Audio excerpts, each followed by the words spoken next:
Good evening, everyone, and welcome to another exciting media live on YouTube this evening. I hope you are having a fantastic Sunday evening from wherever you are joining us from.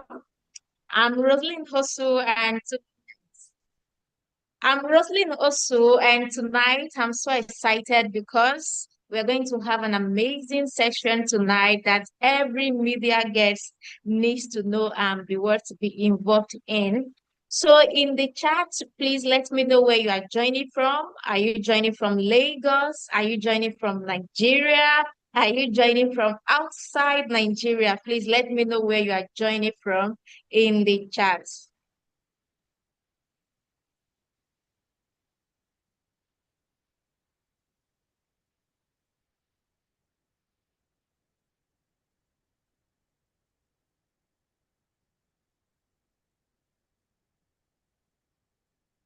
All right, welcome once again. This is another live session for the Media Get Nigeria out there who is serious about owning a voice, a confidence, and a space in the media industry.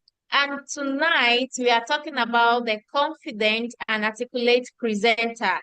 Believe me, we got the perfect person in the building tonight to break it down all for us. So, with a round of applause, guys, if you are watching right now, drop where you are joining with your clap emojis. Let's welcome Bukola Poka in the house. So, family, tonight I have the honor of hosting one of the most phenomenal and respected women in Nigerian broadcasting.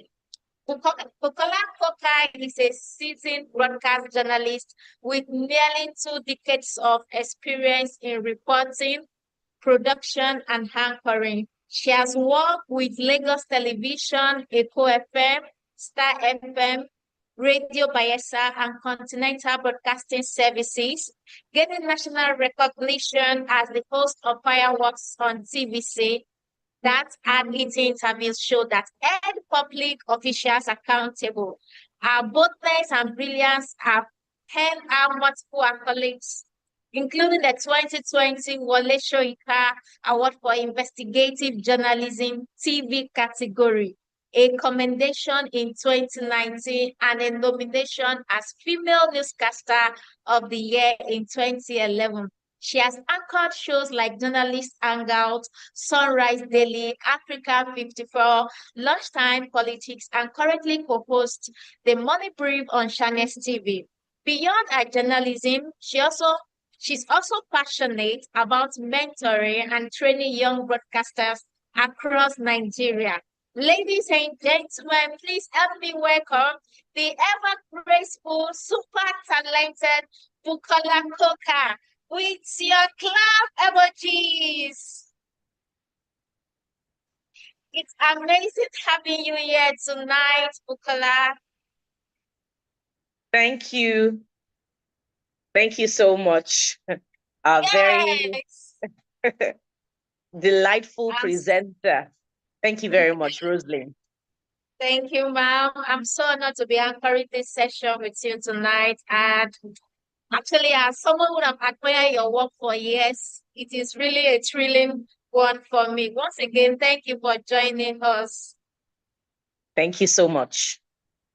Yes, our audience are ready, our viewers are ready, they're anticipating, and now we have you right here in the room to help us to shed more light on the topic that we are going to discuss tonight, which is the confident and articulate presenter.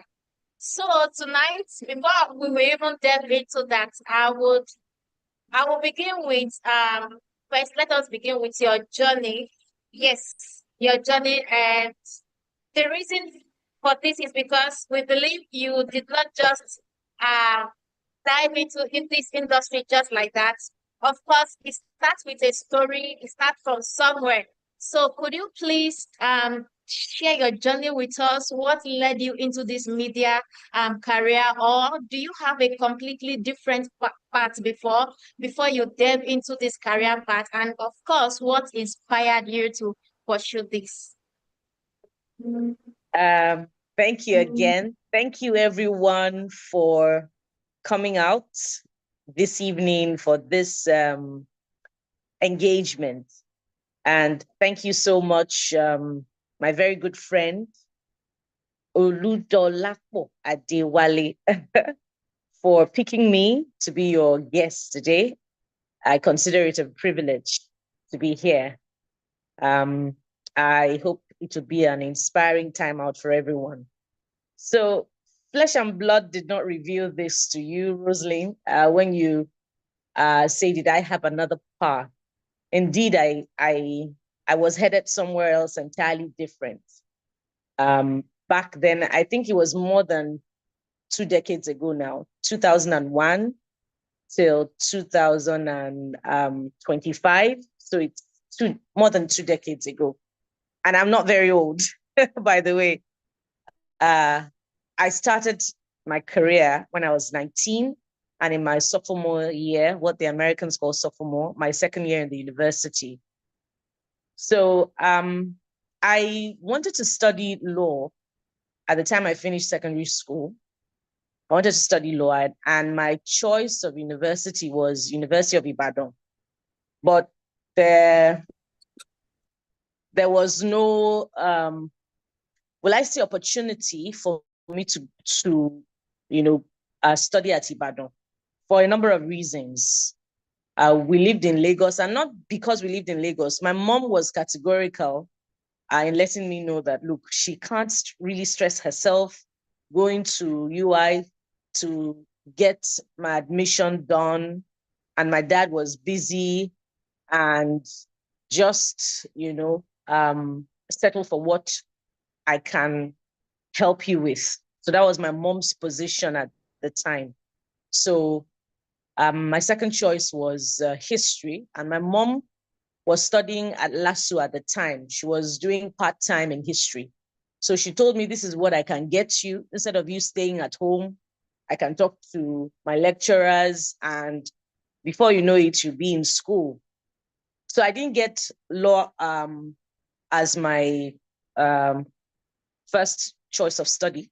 I got history, and voila, I was in the university right after I finished secondary school. And it made it more easy for me because I'd made all my papers except mathematics. I've never been a maths person. So that was what I wanted to do, law. Okay, sorry. I am mixing things up now. I wanted to study theater arts, yes. I'm so sorry. It's been a long time. I'm not growing old, I assure you. But I'm trying to put things in proper perspective. I wanted to study theater arts, and I recall my mom was vehemently against me doing theater arts because she didn't like the profession.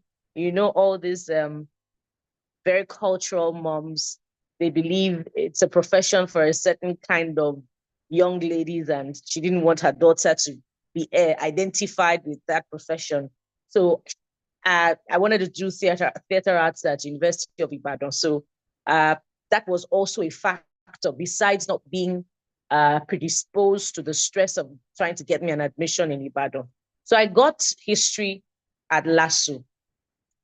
And, I still was keen on doing theater. So when I joined LASU, I joined the theater group, even though I was studying history. Optimum Arts Consortium, I can't forget. In fact, I was in that group with a number of people that you know today.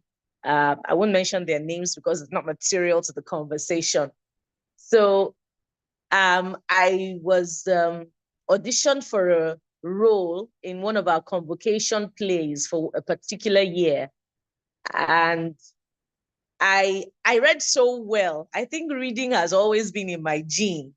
I read so well for that role during there's something they call the reading ahead of the commencement of rehearsals for the play. It was back then, I think Dr. Fosudo, who is now Professor Shola Fosudo, the actor who auditioned me. I read so well that he thought I was going to perform the role well. But when acting started, I didn't act very well. I only read well. So the double cast now became the initial cast, and I now became double cast for the role. But the calling to broadcasting was strong and it was divine, because after that, the opportunity came for presentation. LASU went on strike, and then I was watching Jumobi Adegbeson at the time, now Jumobi Mofedamijo, on AIT. We're not doing anything. We're at home. So I was always watching television. And I just knew that I could do what she was doing. And my mom is a retired journalist. She was back then with Echo 89.75 FM. So I told my mom that I wanted to try my hands on presentation. And I started following her to work because I wasn't doing anything anyway. LASU was on strike. And, before you knew it, she introduced me to her colleagues. She wasn't in presentation department. She was the head of reportorial. She introduced me to her colleagues, and they began taking me through news reading lessons. That was it, too. News reading lessons. They said before you would do presentation, learn to read first. Voila, that was it. And then the opportunity came to be a presenter at LTV. She went to introduce me to the head of news at LTV, who in turn took me to the general manager then, Mr. Jimmy Odumosu. I owe my growth and my beginnings to Mr. Odumosu. God bless him. He's still alive today, because he auditioned me, and it didn't matter that I didn't have a certificate. I had not trained. I hadn't even trained. And he said, we're starting a program. She's a natural. Those were his words. I wasn't there. My mom was telling me later on after the audition that was what Mr. Odumosu said. I was just 19. He said, she's a natural. And we're starting a new program, Full House on LTV, a musical program, and she can present. And so that's where I began in 2001, October.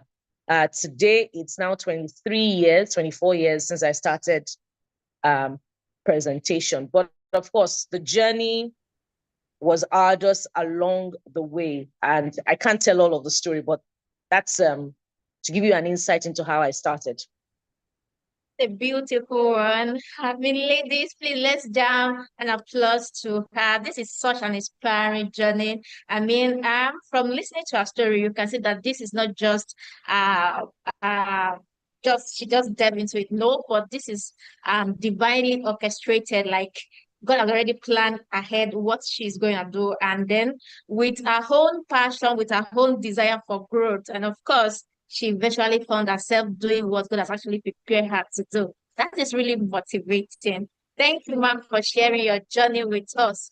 So, yeah, I also want to add that since you brought into different roles, like from reporter to producer and to an anchor, like what would you say that is your biggest early challenges in this career path, and how did you overcome them to become the confident presenter we admire and see today? Are you asking about the challenges on the job? Yeah, I mean the Or are early you asking about challenges what is most when you challenging? Is started. it okay? When I started, I think what was quite challenging for me was combining my university education with my work. And it was a good opportunity for me, because then I could assist my parents, because we were all in the university at the time, myself and my siblings. So because I was working and I could pay for a few things back then, it came as a relief to my parents. So I gave it my all. So that was part of the challenge, combining my studies with work. I won't say that it affected my work, because I still came out with a 2.2, not a 2.1. So not necessarily. I think if I had been more immersed in my studies, yes, I would have done better. But striking that balance was a bit difficult. But what was even challenging at the beginning was being underestimated, being considered young, inexperienced by people I met along the way, being exploited. Sometimes you would do jobs and, because I was freelancing, I was not full staff at Lagos Television then. So, I would do voiceovers, one-off presentations with independent producers. So those were some of the issues back then. You do a job, you're not paid, you go for a voiceover, the client doesn't pay, but you want all of those opportunities for expression, because those were the things those were the building blocks that make you gain the experience, that come together to make you seasoned, to make you who you are. So those were the things that appeared to be challenging along the way at the beginning. And as one grew, other issues would come up, opposition at your place of work, adversity. But, those are just natural obstructions in the path of anyone. And so personal development will help you to navigate all of that and, be more determined to give what you're doing your all, because you're there for yourself, for a good reason, for a good cause, because what you have was not given to you by anyone. What you have was given to you by God. And so you have to make a difference. You have to make an impression. So it doesn't matter what adversity comes your way. You have to rise above all of those, challenges and come out strong and make a statement that this is what you are, this is who you are, and then you can excel, against all odds. So those were the challenges that I encountered along the way. But, with self-improvement, I've always been a self-improvement person. It's unsurprising that I, in fact, myself began training along the way. Immediately, I got out of my youth service. I went straight to the Federal Radio Corporation of Nigeria Training School, which is today called the National Broadcast Academy. I went for training. I did my basic presentation. After that, I went for creative writing. And again, I think the following year, I went for intermediate presentation. The only one I haven't done is, as far as presentation is concerned, is advanced presentation for broadcasters. But the first and second I have done. And then the one for producers, I didn't get around to doing. But, I was doing production anyway when I was at Lagos Television, because when you're left all alone, you're thrown in the ocean and you have to find your way, yourself. I was doing production and presentation. So I learned production on the job. In fact, I am self-trained, because prior to going to the National Broadcast Academy, FRCN, back then, I had to learn on the job. I learned presentation on the job. So one of the things that worked for me was that I had always loved reading. So I made an impression with Professor Fosudo back then when I read for Tarella in Bentomoloju's play that we did for Convocation. So I made an impression. Many years later, my cousin would tell me that he's not surprised that I'm a broadcast journalist today. He used to say that I would bring scripts home and I would be reading in the university. And I recall that when I was growing up, when my dad, God rest his soul, would come pick us from school back then, I read everything. I read the sign on the car ahead of us. In those days, I would call it Peugeot.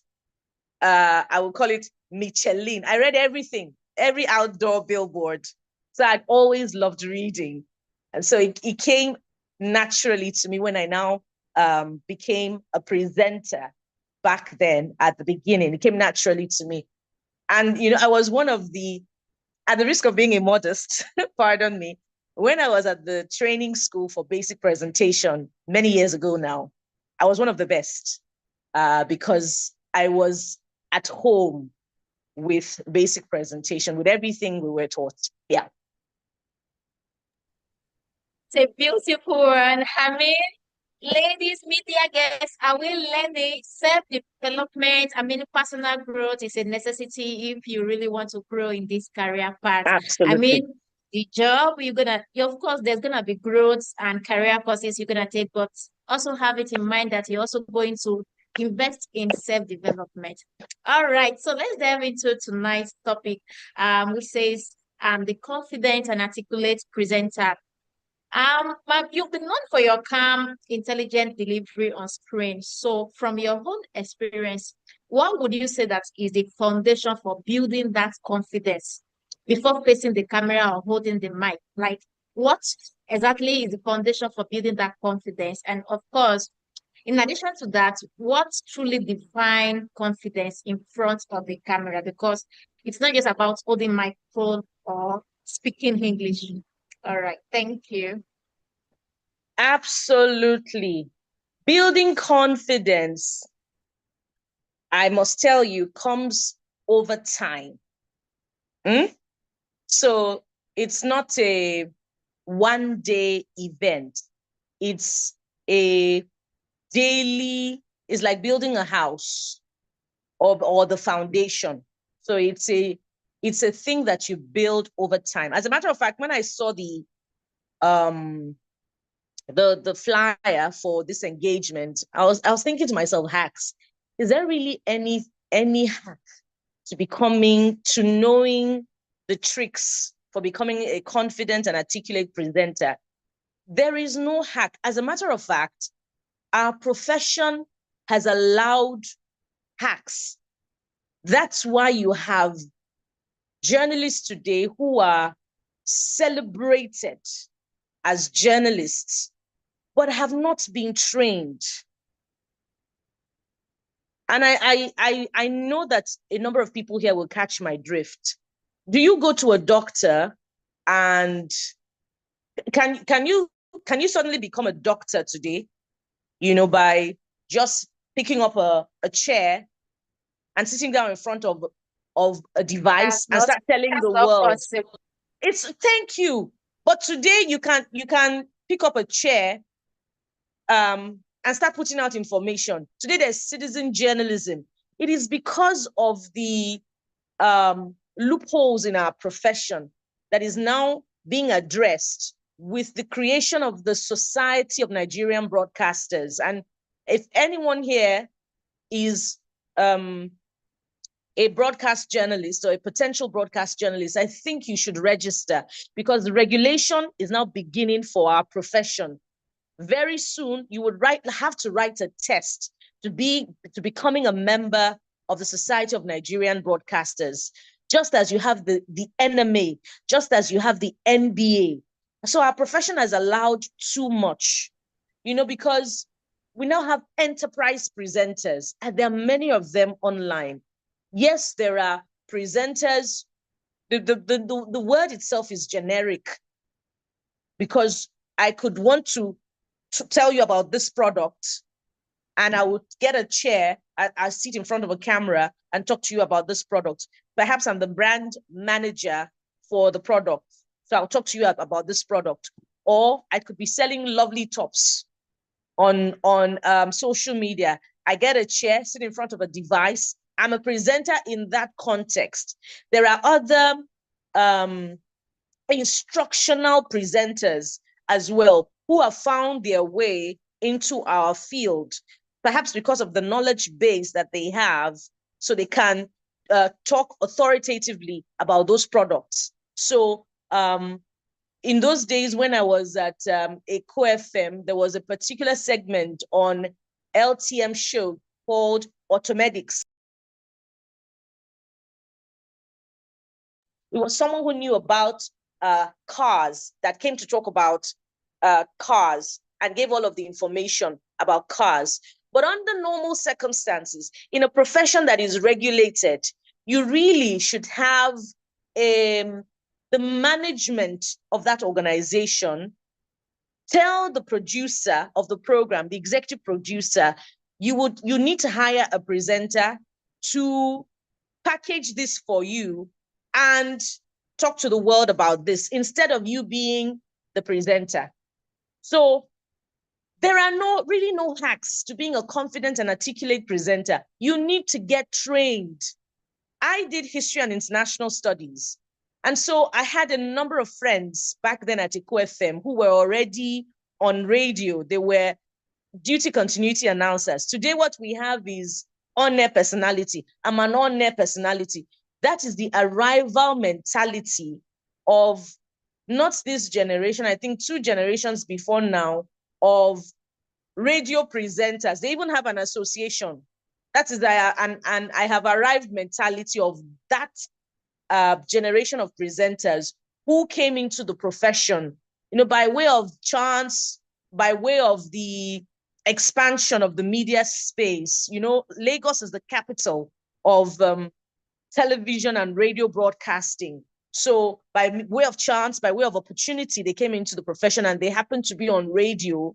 And radio gives you the leverage to do other things, unlike television. So they have an association called, I don't know what it's called, pardon me, but I know that they have an association. So the on-air personalities. But those who are trained, the traditional broadcast journalists who are trained, they know that what you call us, those of us on radio or television, are duty continuity announcers, DCAs. If you went to the National Broadcast Academy, all of these things, the templates, the rules, you learn. So you would know somebody who is trained from somebody who is not trained.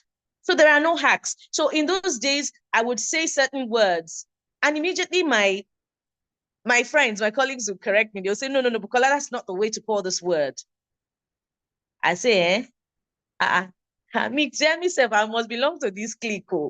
And so I carry my bag. I go FRCN. I went to the training school and I learned, I got trained. And it was after that time that I some years after that, I got the opportunity to become a news anchor at TVC because I had become trained. So training is so key, is so important for the profession, such that you are not just a graduate who just can read, who has the gift of reading, and then you get into the field and then you get on air and you mispronounce words. Now I'm going to get to another level of it. And another level of it is this. There are very fantastic journalists. Fantastic journalists. They know the stories. They're on the field. They are knowledgeable. They know how to do investigation, but they're not good presenters. You have a lot of them in media houses. They're unable to read their stories. They are unable to present their stories for television. So that's why there is a difference between a journalist and a broadcast journalist. So a broadcast journalist is the one that has been trained for broadcast, but a journalist can be a journalist for television, for radio, can report for radio, can report for TV, but they're unable to present their stories. So that's the defining line between broadcast journalism and journalism. A broadcaster is trained. A broadcaster is trained to be polished, trained to speak well, trained to be respectful. It is so important. You don't invite someone into your house or into your organization and you're rude to them. A broadcaster is trained to educate. A broadcaster is trained to inform, accurately informed, to accurately inform. I beg your pardon. So a broadcaster is trained. While you're informing, you're also educating your audience. So when I went to the training school, whenever you come out of the training school, you're smoking from ear to ear and to nose on the accurate pronunciation of words. I often go into a debate with my colleagues sometimes at work, about calling certain words. Pardon me, I'm a rebel in some areas, but by about 90%, I am committed to educating. And the education bit about our job is accurate pronunciation of words. Now, you don't achieve accuracy in one day. It's over time. It's achieved over time, but it's important that you prioritize it. So I often argue with them about the need to let the audience know the ideal pronunciation of a certain word and what is generally known. Now, for instance, there is a bus stop on your way to, I don't know if it is still called that name, on your way to where I grew up in Satellite Town. It's called Tezaku. Tezaku. So there was a day I was on my way to church. I was going to alight at Tezaku. And I was fresh from the training school. And I said, Texaco, wow. I didn't say like that, but I said, Texaco, wow. And everybody turned and looked at who was talking. It was like the ground should open up and swallow me that day. What am I saying? On air, I would say a place called Texaco, but popularly called Texaco. And my head of presentation would say, no, Bukola, who knows that it is Texaco? And so we have that debate. So the point I'm trying to make is that there is the education. Broadcasting is three-pronged: to educate, inform, and entertain. There is the education bit of our job. So I would say at the new garage bus stop, but people know it as new garage, Baga bus stop, or you say Berger bus stop, but everybody knows it as, Julius Baga, So yes. There's the education bit of our job. There is the information bit of our job. A broadcaster, I must emphasize, is polished. A broadcaster is trained. A broadcaster is polite. One of the important aspects of our job is helping people to relax. Because there are guests who come to you that you're supposed to interview that experience stage fright. Your responsibility as a broadcast journalist is to help them to relax, get them into that mode that will help them feel comfortable and confident enough to speak. Because even you, as a presenter, there are many times that you become flustered. No, not many times, because you have become trained over time. There are times, one-off, that you become flustered and you lose your train of thought and there's dead air on television. Yeah, not many times, but it happens. Yes, it happens. So you, as a presenter, as a broadcast journalist, it is your responsibility to ensure that your guests become so comfortable that they are relaxed, they feel at home, and they're ready to go and, talk with you in that brief engagement. So you're supposed to be polite. You're not supposed to invite somebody into your house. And I've watched a particular edition. I don't want to mention names because I'm not out to condemn. I understand. I'm not out for a negative endeavor here. It is supposed to be positive. You don't invite somebody into your house and tell them that, because of what you have done in the past, you are really not supposed to have the audacity to come on this show. I have seen that before, and I'm like, oh my word. That does not show professionalism, honestly. It's not journalism. It's not journalism. It's not journalism. You're not supposed to invite somebody into your house and, both of you are before the world, and you're telling the person that, you are actually showing people who you really are. It is like, I have had an engagement. I was so angry that I called my service provider one time like that. These days, they don't even have that free calls to their customer care line anymore. But there was a time I was so angry They were just taking my money every time I loaded, and I called the service provider and I was raking. And what do they call them now? The operator was so calm all through.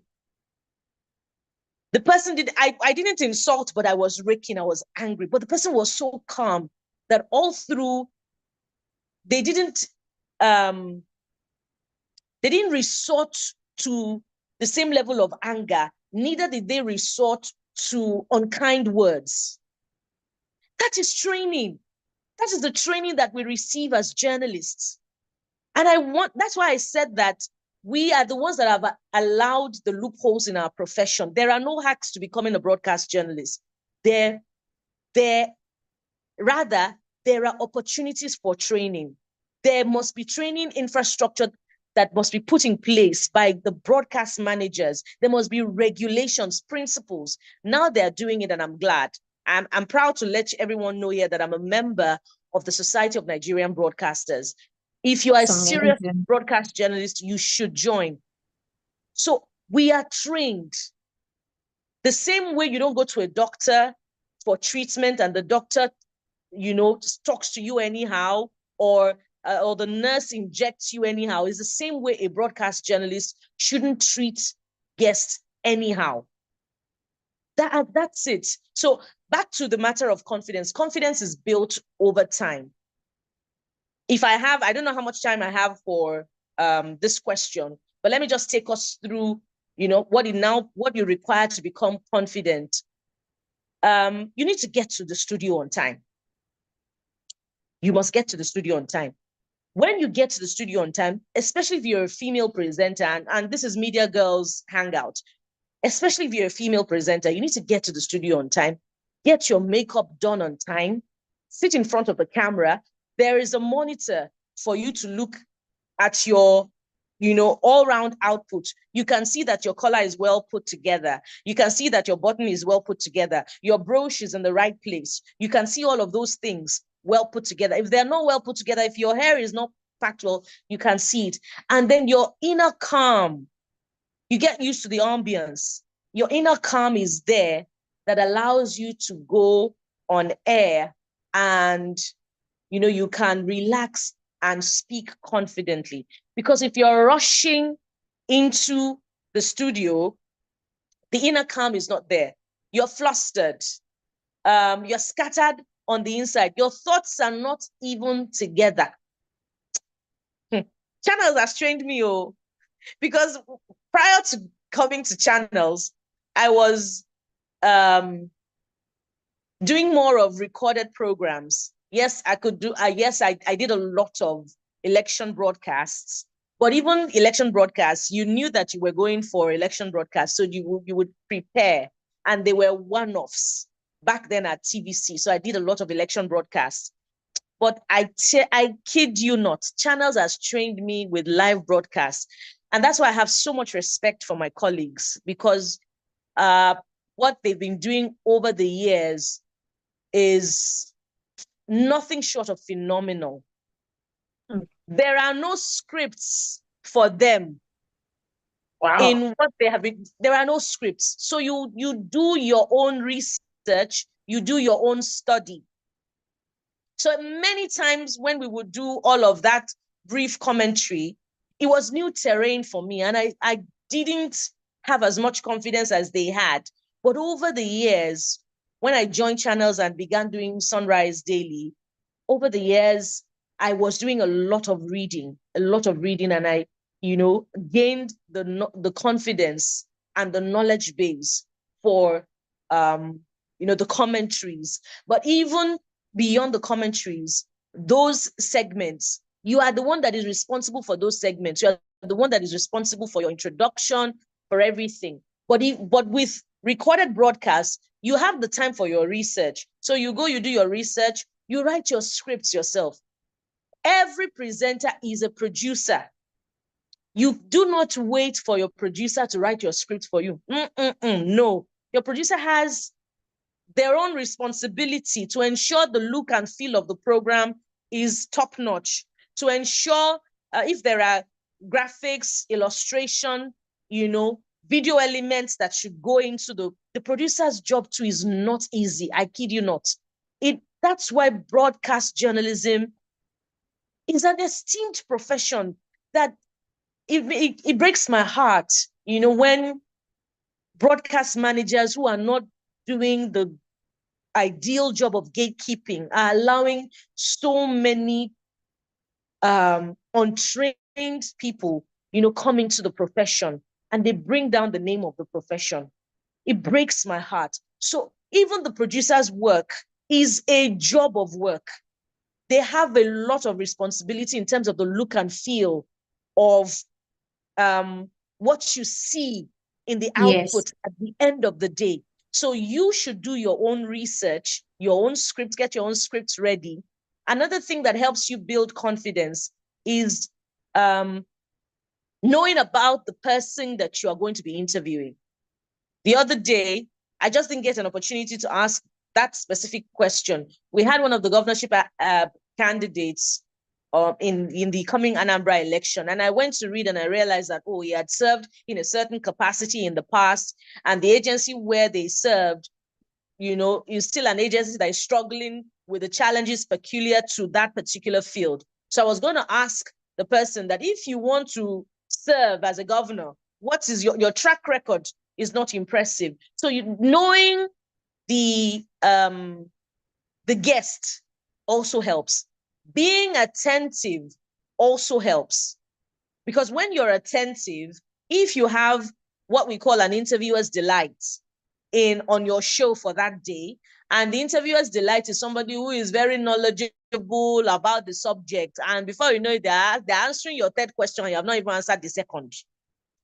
So when you're attentive, you know when to say, okay, we're going to get to that point later, but hold on, let's talk about this first. So you get an opportunity to ask your question such that they do not dominate your show, because you are the one that is in control. Now, you don't learn all these things in one day. Even when you go to the training school will give you the head knowledge of this. Now, practicing it is a different ball game entirely, but it doesn't rule out the importance of training. I've talked about inner calm, getting to the studio on time, researching your subject, helping your guests to relax. I had an example, a very profound example. I can't forget that one, but I don't think I have enough time. I want to talk about something else as well. You also need to dress well. Your dressing sometimes helps your confidence.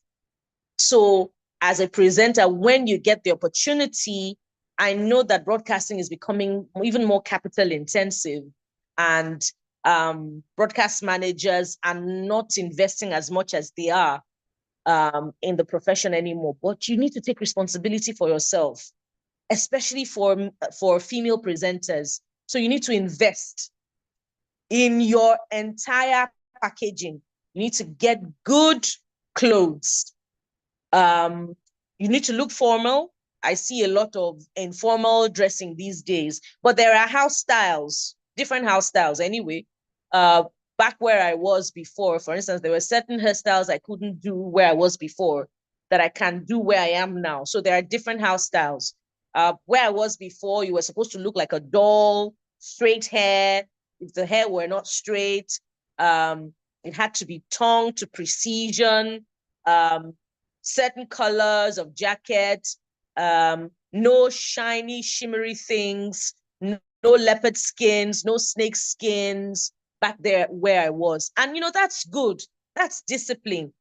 Where I am now, yes, no patterns, no shiny, no shimmery, no leopard skins, no snake skins, single 2 colors at most. You shouldn't be too busy, because you're a formal presenter. You're presenting for news or for programming. So you don't want to distract from the cause, and the cause is a particular subject matter. So you need to be as formal as possible, such that you don't take their attention away from the subject. And you need to be decently dressed as well. Decently dressed, such that you do not distract attention. And you need a good posture. If you have a good team, it also helps, because sometimes you're not well put together and your team is not paying attention. They're not telling you, look, you didn't button up well, sit down well, sit up straight. For news anchors, that's why you need to do a lot of exercise on your own, because your back is always straight as a news anchor. You don't slouch. And well, crossing the leg, I think the rule is that I'm not quite sure now, but I think I used to cross my leg before and they would tell me it was a certain way. I think it was to the right or to the left. I've never been a leg crosser. I get uncomfortable when I cross my leg. I don't know whether it has to do with my height, but I try as much as possible to fold my legs to the back such that my legs are closed as a lady. Yes, so I try as much as possible to do that and try to hold my back straight for the entire time that the camera is on me. And sometimes you forget, but you should try as much as possible as a female presenter not to forget. But sometimes you forget, and that's why you need to dress decently. I try as much as possible to wear dresses that the length flow over my knees, or wear trousers all the time. So when you forget and your legs are slightly parted, you are not showing what you are not supposed to be showing. Ladies and gentlemen, I have emceed a program before and I was heartbroken. There was a lady that was supposed to moderate a session and she wanted to look glamorous. Now, every opportunity that you have to tell somebody something, I told you earlier on that presentation is a generic term and there are enterprise presenters. So there are people who have been invited to present, to tell people about, to moderate a session of a program. Yeah. During that opportunity, you are working in your capacity as your presenter. So your packaging says a lot. And she wore a very short skirt. And, you know, it was a big event. Former governors were there, former ministers were there, and they were all looking at free show. And she's a lady. It was heartbreaking. It was heartbreaking. If I were the manager of that event, of content of that event, I will look for an emergency alternative. You know, because she's supposed to be representing womanhood, you know, besides, exactly, and it was not and nice. the organization, of course. Yes, so you should dress decently as a presenter for every time that you get the opportunity. And you know what? That's why, again, we're breaking the rules.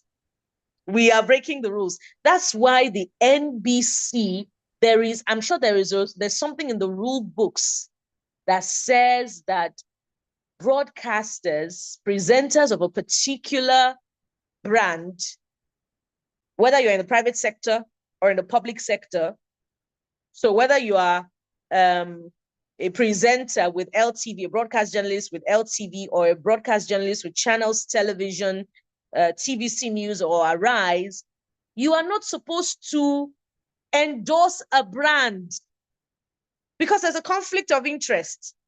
I think there's something in the rule books that also says that you are not supposed to MC an event that is put together by an organization. Are you with me? You're not supposed to, because then you are speaking for that brand. And so there's a conflict of interest when you come on the news and you tell me about the news, but we're breaking the rules. You see a lot of presenters now who are MCing, this about a MC job. We're breaking the rule. So we are supposed to be well put together, formal. Speaking of rules, that brings me to the next point. You are supposed to know what is in the rule book. Besides your Daniel Jones, I don't have my Daniel Jones here.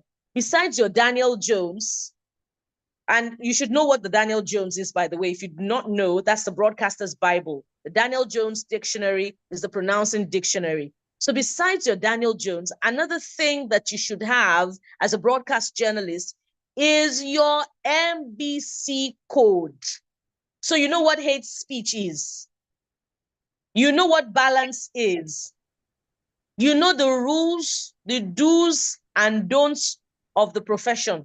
You know that you're not supposed to be endorsing brands. And there's so many other rules.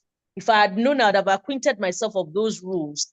And that's why the NBC engages media organizations once in a while for training reminders. You don't insult. You don't insult personalities. You don't allow your guests run off on a tangent and insult a personality. You bring them back to order and say they're not here to defend themselves. Please don't do that. And that's why you have to be attentive as a broadcast journalist. Now tell me how you can be articulate and confident if you do not know these things. So there are so many people who have taken up a microphone, a lapel on their chest, and they are not acquainted with these rules, with these principles guiding our esteemed profession. So we should be acquainted with these rules. I have said it before, and I won't stop saying it. Being a broadcast journalist, broadcasting is the best profession in the world. I'm privileged to be a broadcaster. Yeah, I agree 100%.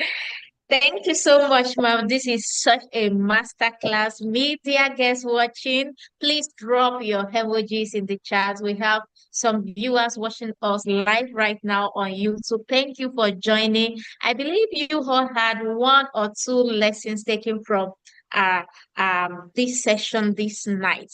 Yes, we have some questions from our viewers, our audience. Right, and that is where we're going now. And the first question here says, could you please pronounce the word, the correct pronunciation of the word Peugeot? Is it pidgeot or pidgeot or Yeah, the person was it is two listening. words. Peugeot. I believe it's Peugeot. It's not an English word. It's a name of a car manufacturer. I don't know if it's a French manufacturer now or it's a German manufacturer, but I think it's Peugeot. It is Mercedes, not Mercedes. It is Mercedes. Great. Yeah, we can. I'm not actively training, but I still have my notes. If we have time, I can run through some words, that are commonly mispronounced. Yes, please. We'll like that. Okay. I know my friend will love that. Let me quickly find my notes. Give me 30 seconds. In those days when I was actively training, I had a list of words that are commonly mispronounced. And I used to go through those words. There's so many things that I'd love to share. One of the things that you have to overcome as a budding presenter is H intrusions. I don't know if Dolapo does that regularly in her training sessions. A lot of us, it happens to the best of us, and we must be deliberate about overcoming H intrusions. We want to call hit, we call it, and we want to call it, we call hit. Hit it. We want to call it, sometimes we say heat. We want to eat. We want to say heat. There's heat here. We say there's heat. There's heat here. I'm hot. So we must. It's so what word will I use now? It protrudes as something wrong in our diction when we speak and we have the H factor challenge in our speech. So I have a guide. I could share it later on how to defeat H intrusions. But let's go to commonly mispronounced words. Yes, there's Google. A lot of us call it Google. Google it. It's not, don't Google it. It's Google. A lot of us say Facebook. The stress being on the initial placement. Now, stress placement is another study, is an entire topic. That's, you see, that's the essence of going to the National Broadcast Academy for training. Exactly. You learn stress placement. You learn how to articulate words. Back then, they taught us how to articulate words. George Bush, I think it's initial stress placement for words. That's why it is US, not US. Okay, I think it's secondary stress placement for articulation of words, even international words, George Bush. So the stress is on the second word, your surname. That's why there is what we call prestige pause when you are articulating your name as a presenter. For instance, I am Bukola Coker. There's a prestige pause. That pause is a brief moment of prestige that you attach to your surname. And your surname is one of the most important aspects of your name because it is who you hail from. I am the daughter of Coker. So Bukola Coker, sorry, I'm not in church, but you can praise we the Lord. totally go. We So get let's go that. through the other words together. I hear a lot of barriers. It's barrier. I hear a lot of barriers. It's barrier. Initial stress placement. I hear a lot of tentative. And, you know, at a point in my career too, I didn't know it was tentative. It's not tentative. It's tentative. I hear a lot of roster. Please develop the roster so that we'll know who is ministering next week. I'm done. I'm done correcting, but it's roster. It's not roster. We are not roasting it. It's roster. A lot I of hear, learnings here tonight.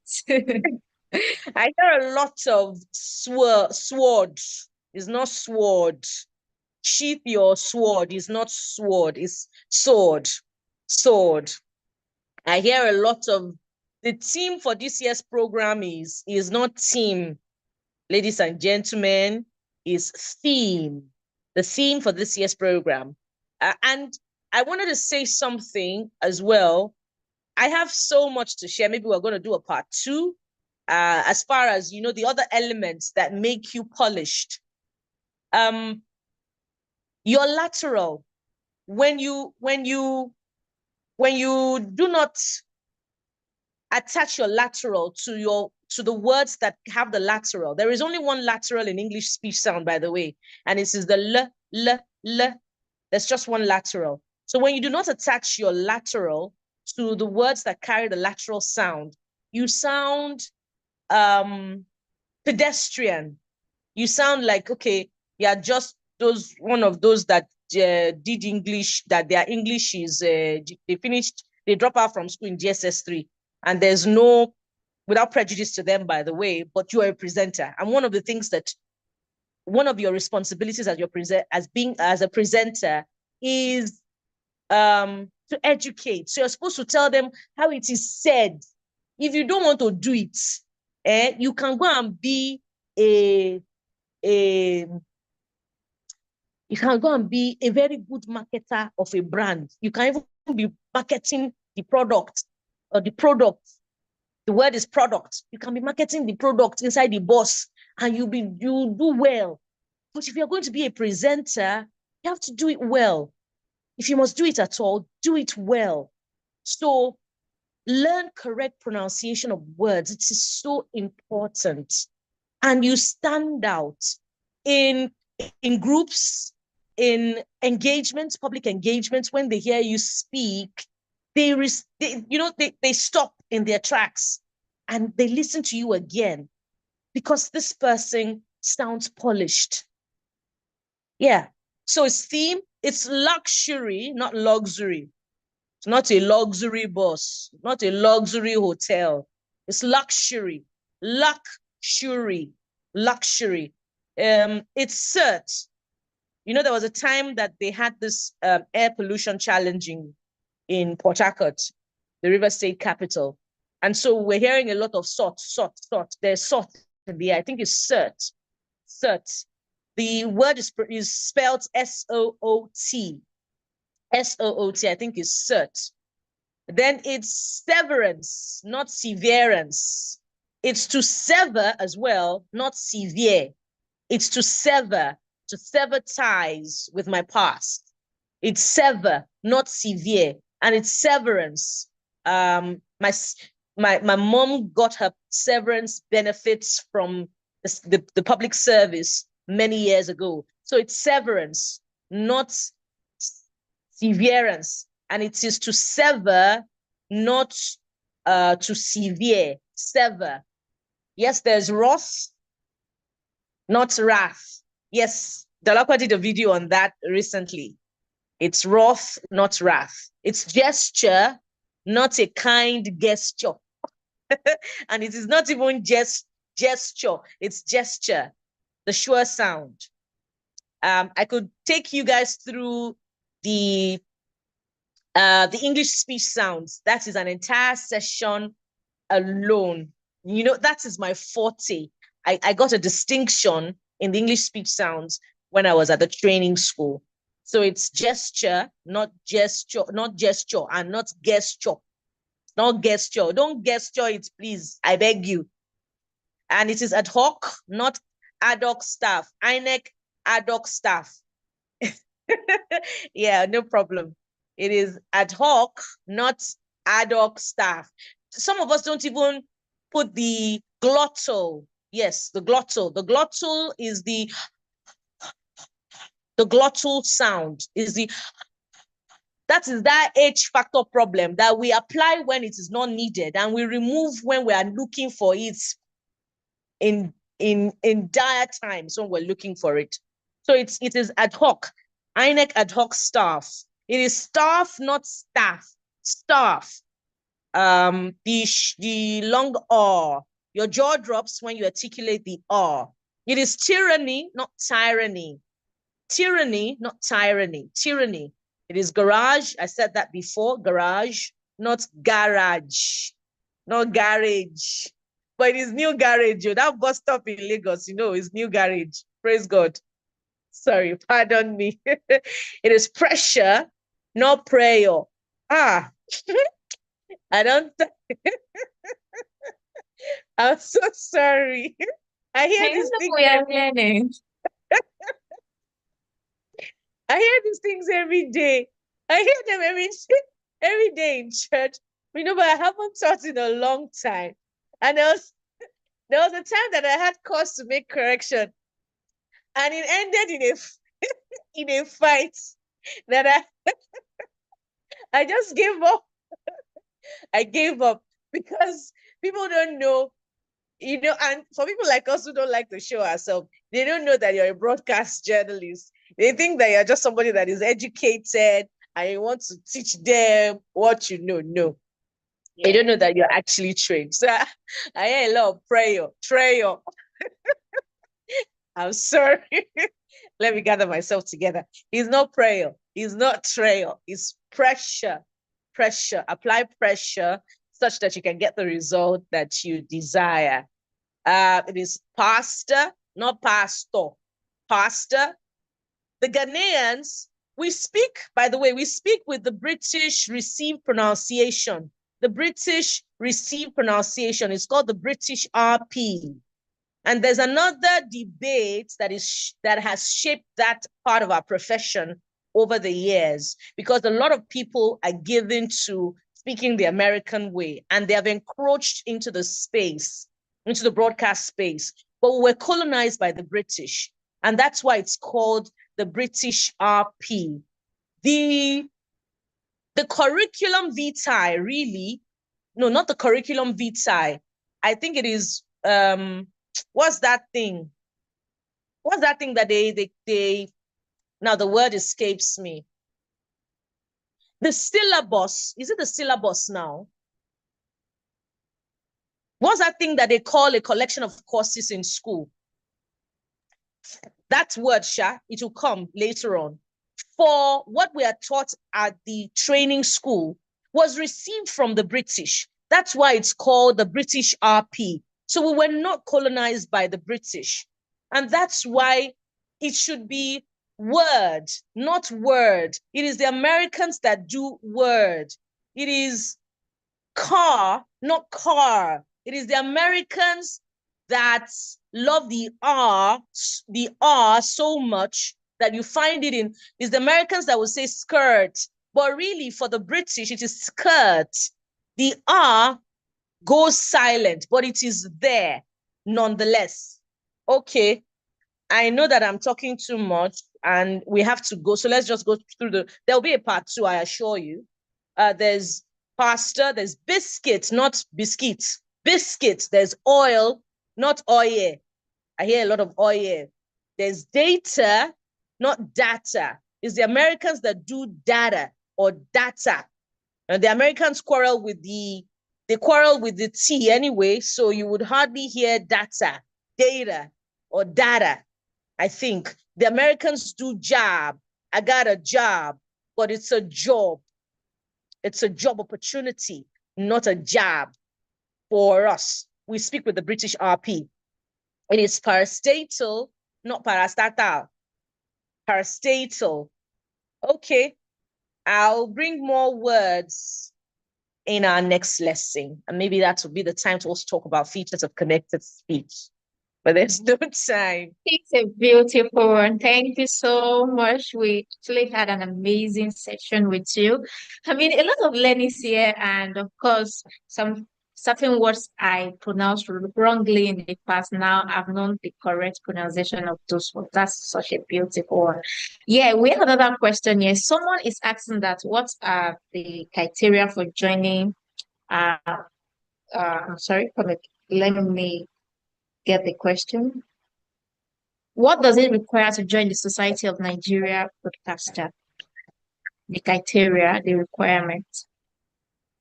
Well, I guess for those of us who have joined, we joined on the strength of being already known broadcasters and on self-recognizance, working in an organization already. So your years of experience would count in that regard. But going forward, you may have to tender certificates of mass communication. When I started, I spoke to you about doing my first course of study is history and international studies. But when I did my MSc was in mass comm. So on that level, on that strength, I can even present an MSc certificate in mass communication. But you can't want to be a doctor.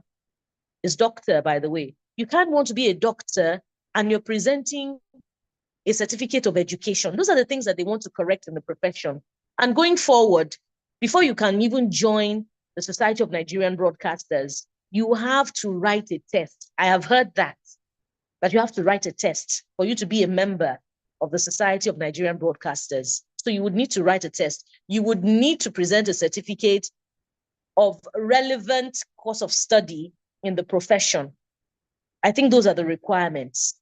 So regulation has started, and it is so heartwarming to note that regulation has started in the profession. All right, thank you, ma'am. So we have Aramide. Please, could you go ahead with your question now? Are you here? All right. Yes, I'm here. Can you hear me? Good evening. Yes, I can hear you. All right. Thank you so much for the amazing session. And I've learned quite a lot. But there's a question I want to ask based on what you have mentioned today. I know right now journalism, we're tilted towards the whole conversation around development journalism. And you have actually said that respect is very important. You are one of the presenters that I watch, and I enjoy your own style of interviewing. You, Ayo Mairo Essay, and a few other persons. But now we have real world pressures that journalists actually face, right? You have the ethical codes, and you also have to balance it with public expectations. So now, in a context now where you're looking at development journalism, and it demands that as a journalist, you have to confront wrongdoing directly. You have to be bold. You have to do investigation. You have to find out the facts. We see an example of what happened with a presenter with David Umahi, and a lot of people started comparing him with his other counterpart from another very big media organization. So the question for me now, as a journalist that is growing, and if I am looking at the tenets of development journalism, I'm looking at, in an era where public trust depends on journalistic integrity, how are we supposed to reconcile, civility with the need for tough questioning, especially when you're dealing with corrupt public officials? Ara, there are 10 ways to kill a cat. Okay. I have done adversarial, it's called adversarial journalism. Okay. As a matter of fact, I rose to fame on the strength of my excellence in presentation of fireworks on TVC. And fireworks, there's still an abundance of editions of fireworks online before this brand of rude journalism began. I did fireworks. I put tough questions through to public office holders, and you would know when they're guilty with my approach to questioning. There's something called stealth, subtlety. You see, there's so much to share. There's something called stealth, subtlety. You crawl from behind. That is why you sometimes you even need to anticipate the answers that they're going to give. When you anticipate the answers they're going to give, it's like interrogation in a court of law. Sometimes a lawyer, sometimes a counsel, the counsel that is cross-examining a client, the plaintiff's client, would deliberately provoke in order to get a reaction. It's stealth. It's called stealth, subtlety. So you know the answer that they're going to give you, and you have the real information to counter what they're going to say. So when they have answered, you bring out that information. You will not tell them, but go and watch the practice. The practice, thank God, the practice is still on YouTube. It's an American law series. Go and watch it. You know what stealth is. So you have the alternative information that you're going to use to see at the risk of sounding immodest, I raised the bar on adversarial journalism on that program. So you know what they're going to say, and you have the alternative information. You bring it out and you say, but this is so and so that happened. You say that you are working, but in these areas, there is research that can be done by journalists that is not on Google. I found that out when I began presenting fireworks. Information that is available in communities that are ravaged by infrastructure deficits, that are ravaged by squalid conditions. They are with your outstation reporters. So I would ask my outstation reporters, okay, what is happening in this community? They say they have done this, they have done that. That one is for media. Tell me what is happening here. And they will tell me. And I will take my notes. I will go to I would interview the relevant government official, and they would tell me this is what they are. I was you know what they are going to say. You now bring out the alternative information that you have. No, but this is, and you have told them that they are thieves. As a matter of fact, opinionated commentary is creeping into even our own space, I must admit. It's creeping into our own space. And our managers are responsible managers, and they're telling us that we should be careful with opinionated journalism. Rather, our responsibility is to ask questions. We only do opinionated journalism. Yes, I heard my chairman say that recently. We only do opinionated journalism when you're commenting on crime stories and human interest stories. But when it comes to stories that have to do with allegations of corruption, the conduct of a public office holder, issues like that, that border on personality, you don't opinionate. When you go for engagements, training workshops with the NBC, you get to know these things. I think they're relaxing under this. There was a time that Mrs. Cole, I don't know if Mrs. Cole was there. Mrs. Cole was actually, you know, in the forefront of putting together these workshops for journalists. So there is I know adversarial journalism. Because I haven't done fireworks in a while, Channels has actually put out the fire that was inside of me when I was doing fireworks. Now, because there's a tempo that comes with presenting in a group that is different from presenting alone. There's a tempo and there's an atmosphere, there's a sensitivity that comes with presenting with a group that is quite different. There's a feel that is quite different from when you're alone and you're in control, you know, and that experience is also different. So you must prioritize civility, even in bringing public office holders to account. You can call them thieves and they will still shake your hands. That's why we always shook hands on fireworks at the end of the day. They'll still shake your hand and you don't call them thief. I had done a particular fireworks edition before, and I put so much fire in the bum of that man that when we took a break, he said, look, if fireworks was not presented by a woman, I would have punched somebody today when we took a break. And he wouldn't even have punched me, even if I wasn't a woman. Why? Because I asked honest questions that were pointed, that spoke to their incapacity. I can't remember the exact circumstance. It was an Ondo lawmaker. I can't remember the man's name.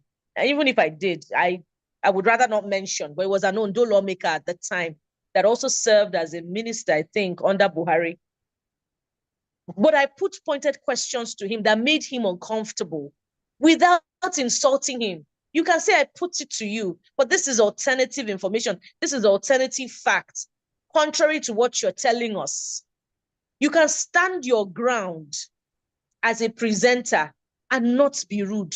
Excuse me, we are trained. We are not supposed to be rude. And you know, the social media is so petty that they celebrate mediocrity.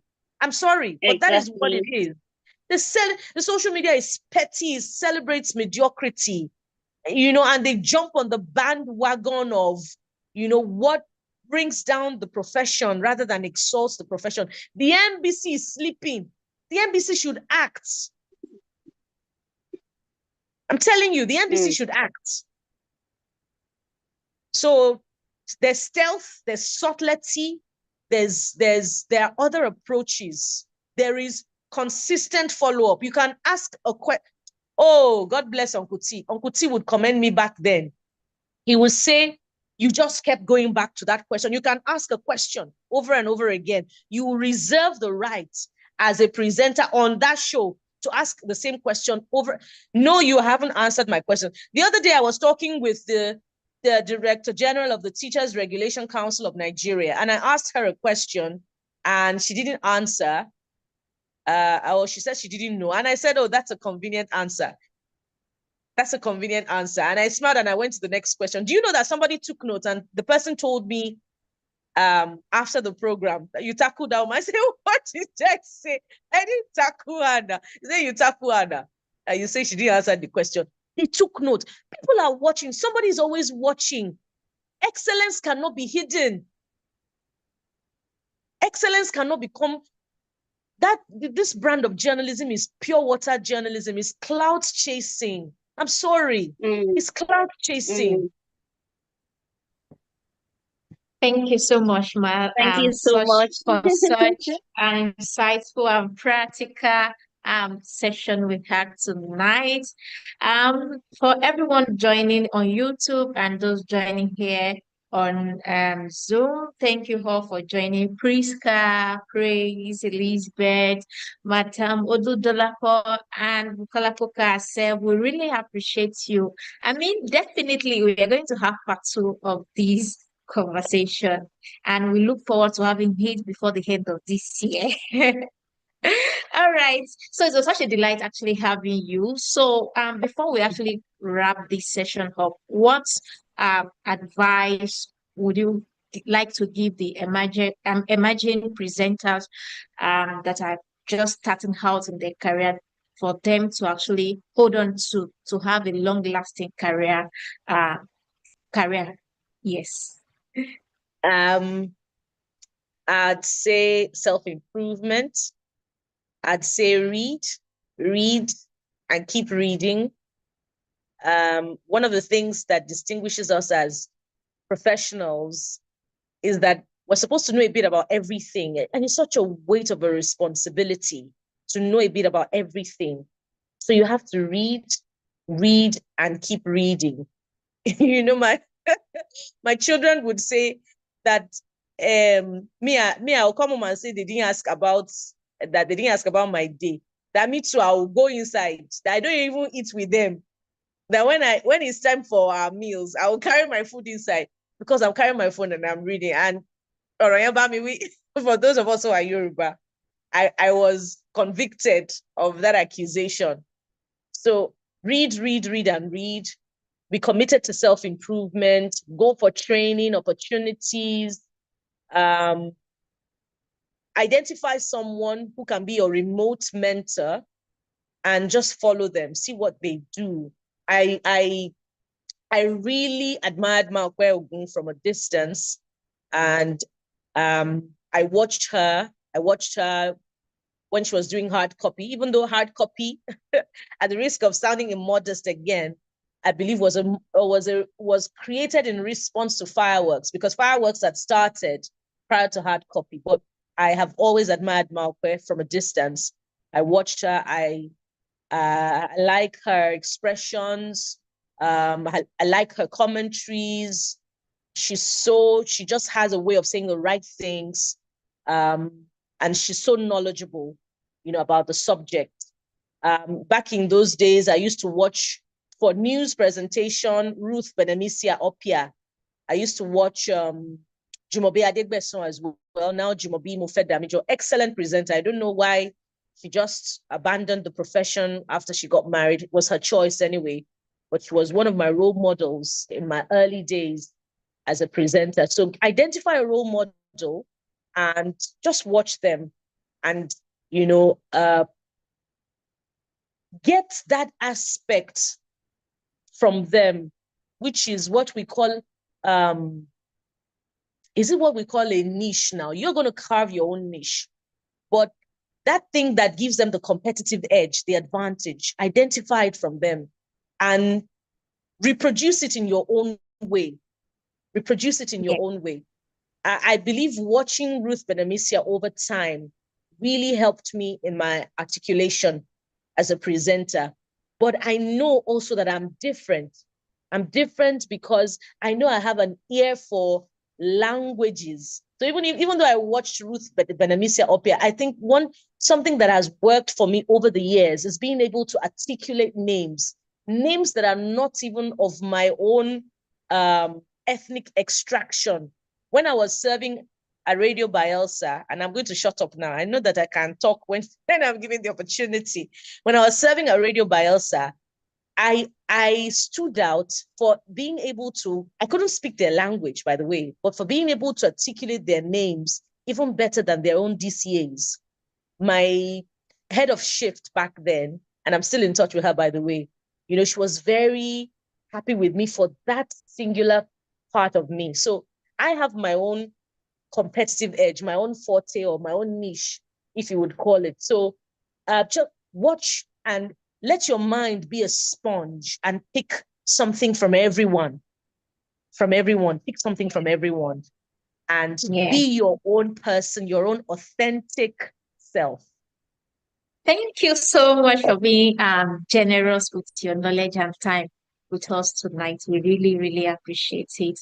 So, what's your social media handle that our viewers, our audience, our community members can actually follow you on social medias and get in touch with you? Perhaps maybe anyone here or watching live on YouTube might want to reach out to you for one-on-one mentorship or consultation. Okay, on Facebook, at Bukola Efunyemi Koka. Facebook, Bukola Efunyemi Koka. On Instagram, at New Whole and Free, but you can also find me with Bukola Efunyemi Koka. At Mark Konjuola on TikTok. I'm not very active on TikTok, but sometimes when I post on Instagram, it also goes to, I also find time for TikTok. So I'm Mark Konjuola something number. They give you a number, I don't know, on TikTok. Then on X, I'm at I'm at Abba's daughter, Bukola Efunyemi Koka on X as well. So those are my handles. And thank you for the generous follow. Ahead of this engagement, I saw that a number of people had followed me. I've followed some people back as well. So thank you for the generous follow. All right, ma'am. Thank you so much once again for honoring her invitation. So, media girls that are not part of our community yet, thank you so much for joining. Thank you for your engagement on YouTube.